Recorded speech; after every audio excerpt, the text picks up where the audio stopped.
All right, welcome to the Old Time Radio Superman Show. This is your host, Adam Graham. I have to begin with apologies for not doing a show yesterday. We're running a day late. Couldn't be helped. We had the 4th of July, a God and Country event in Nampa, and we got home so late there was just not time to do a show, and we've been stuck on some other things, but I want to make sure we get this done. And so you can find out what happened here, because I know I've been dying to find out what is going to occur with this, with the good doctor and where he's at. So we will go ahead and proceed on. Please, once again, check out Laser and Sword magazine, lasersword.adamsweb.us. And now we're going to find out what happened to Dr. Morton and get some clue as to what's going on. Presenting the transcription feature, Superman! Up in the sky! Look! It's a bird! It's a plane! It's Superman! And now, Superman, champion of the weak and the oppressed, valiant fighter for truth and justice, stronger than a locomotive, faster than an airplane, who came to Earth from the planet Krypton and who walks about among men disguised as mild Clark Kent, news reporter for the Daily Planet. Kent and Lois Lane have discovered that Dr. Morton, Lois' uncle, actually created the weather he forecast, and that a mysterious group headed by a man named Collins was using him for its own evil ends. When we last saw them, Kent and Lois Lane had come to the jail to bring about the doctor's release, only to find that Collins had been ahead of them, blown in the jail walls, and vanished with the old scientist in his power. As our story continues today, some time has passed. The desperate search for the missing Dr. Morton has produced nothing. And meanwhile, a new danger threatens. Listen. Where are we? Right in the narrowest part of the valley. The radium plant's right there ahead. That's the gate. Why, Mr. Kent, the radium plant's right against the steepest part of the mountain. It's right under it. Exactly. So is that little settlement. Workers' houses, mostly. I tell you, Miss Lane, Music Mountain is actually moving. And if it comes down any further, well, there's going to be a real panic. But I don't understand. What's doing it? Here, look up. You see all that slope of loose rock? Well, it's moving, that's all. It's on the way down. Yes, but why? Search me. Maybe it's because of all that rain. Got things loosened up. Say, look. They're beginning to get people moved out already. Look at those trucks. And isn't that a big busload of kids there? Oh, Clark, those poor people. They must be frantic. I guess they are, all right. They're in a mighty dangerous spot. Well, we've got to get going. Who's this man we're going to see? Milo Fales. He's the acting head of the radium refinery. Oh, I didn't know they found radium down here. Well, they don't. But they send the pitch blende ore down here to be refined. Remember what your uncle said that night they arrested him? I wasn't there. He said he'd been doing some work for Fales, trying to find a simpler refining process. And I just happened to remember it myself. What do you mean? Well, Lois, we've tried everything, and we've come up against a blank wall. Not a single lead. Your uncle's just vanished.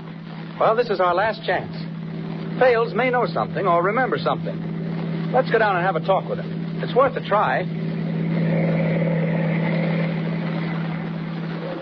Don't go that way. Say, I beg your pardon. What? Keep out of the way, please. Mr. Kent, what's it all about? This place is like a madhouse. We're moving, young lady. Got to get this whole plant cleaned out and packed into trucks before that mountain comes down on top of us.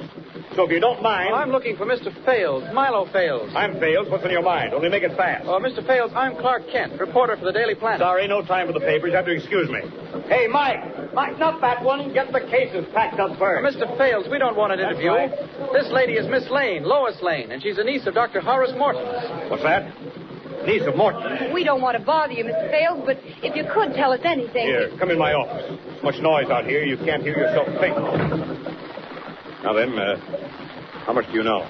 Well, to tell you the truth, Mr. Fales, we don't know anything. Absolutely not a thing. And we can't find out anything. What made you come here? Because on the last night we saw Dr. Morton, the night he was brought down to New Birmingham, he said he was working on a pitch blend process connected with a radium refinery. And he said he was doing it for you. Oh, I see. That's the way it is, eh? Mr. Kent just remembered it, Mr. Fales, and he thought, and rather he hoped, you might possibly be able to shed a little light on what's happened to my uncle. I know it's just a shot in the dark, but believe me, we've tried everything else. That's what brings you here, eh? Well, all I can say is I'm sorry. Oh, you can't tell us a thing? Miss Lane, I only wish I could. You say you haven't any idea at all where your uncle is? No, Mr. Fales, I don't even know if he's alive. Oh, yes, he's alive. I mean, he must be. But you don't know anything more about him? Mr. Kent, that was the name, wasn't it? Yes. My connection with Dr. Morton was really nothing more than casual. Less than that.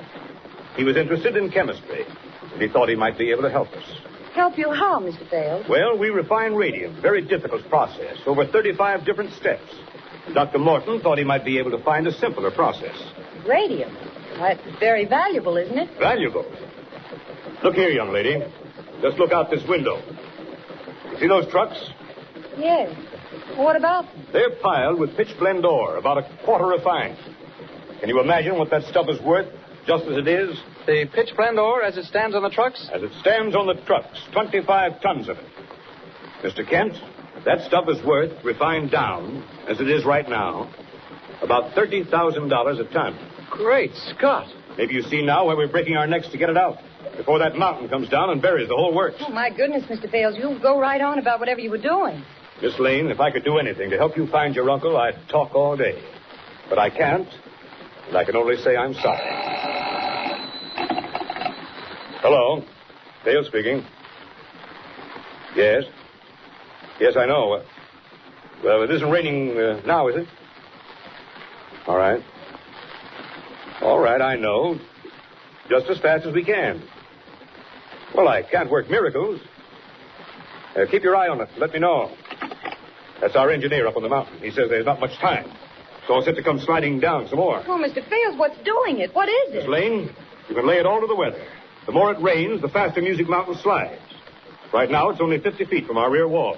How fast is it coming now? So far, about 20 feet a day. But if it rains much more... Oh, but it isn't raining now. No, not here. But up on the mountain, it's raining cats and dogs. Oh, those poor people in the settlement. What'll happen to them? Nothing, if they keep moving. If they stay where they are, well... Oh, it's dreadful, Mr. Kent. Isn't there anything we can do? Miss Lane, we're newspaper people. All we can do is write it up. Well, I'm going to help them. I don't care. If you think I can just sit back and write about it, you'll... Mr. Fales, thank you so much. Thanks for nothing, eh? Sorry, Miss Lane. Oh, you can go out quicker by that side door. I'm going to stay here a minute. Joe!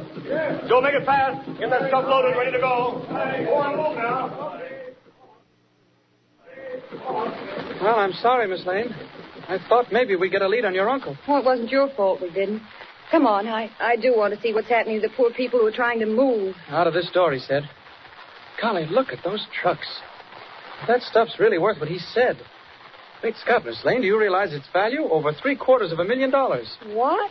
That black stuff? Right there in front of you. See, if anything happened to it... Well, what's the matter? Why are you standing there like that? Mr. Kent. Lois. Miss Lane, did it seem to you that Mr. Fales, the manager...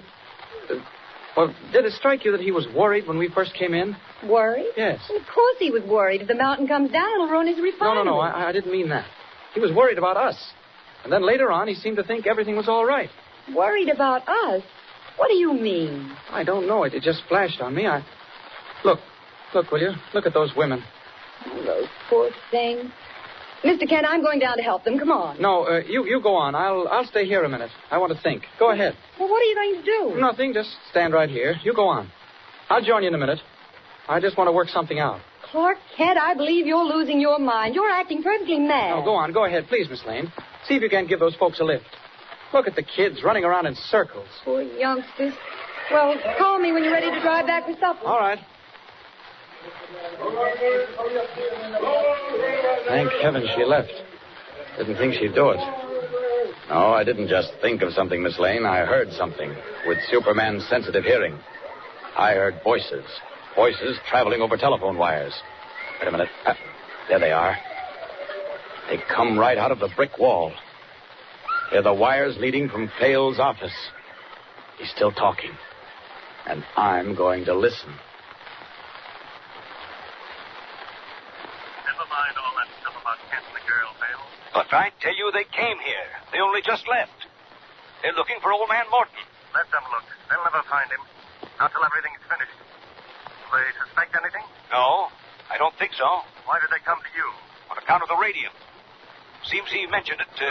Fool. Collins, listen. Has he got it? Has he found out a new way of refining? I told you I'd take care of that, didn't I? Well, I have. Fails, it's in the bag. If you can work it right from your end, we'll make a fortune. What about the trucks? Loaded and ready to go. But listen, what about the mountain? I just got a report from the engineer. Unless there's more rain, it won't come down. Don't worry, there'll be more rain. When's the best time? To send the trucks out? Make it 10 o'clock tonight. 10 o'clock? Okay, Fails. At 10 o'clock, there'll be the biggest rainstorm you ever saw. Collins, what's the scheme? How'll it work out? Have those trucks at the right place on the road, and trust me for the rest. We'll block them off with a mountain and raid the whole lot of them. Okay, Fails, that's all. Okay, Collins, remember, 10 o'clock tonight's the time.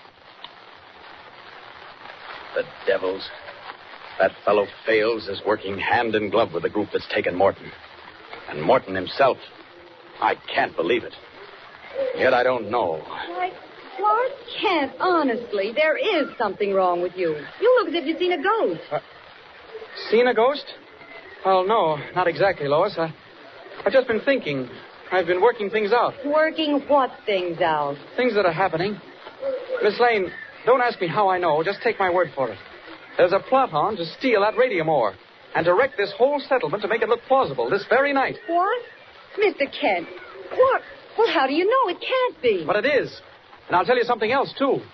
Your Uncle Horace, Dr. Morton, is right in the thick of it.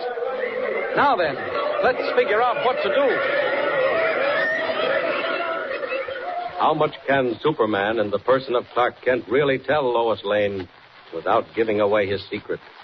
And will she believe what he tells her? And even so, what can they do to prevent the climax fast approaching when Music Mountain comes rolling down on the settlement? Tune in and follow the story of Superman.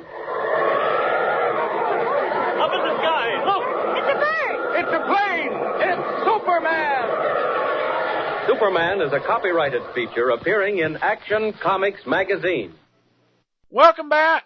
Well, this has gotten pretty hairy. It's going to be interesting to see how they actually managed to wrap this up in 12 minutes.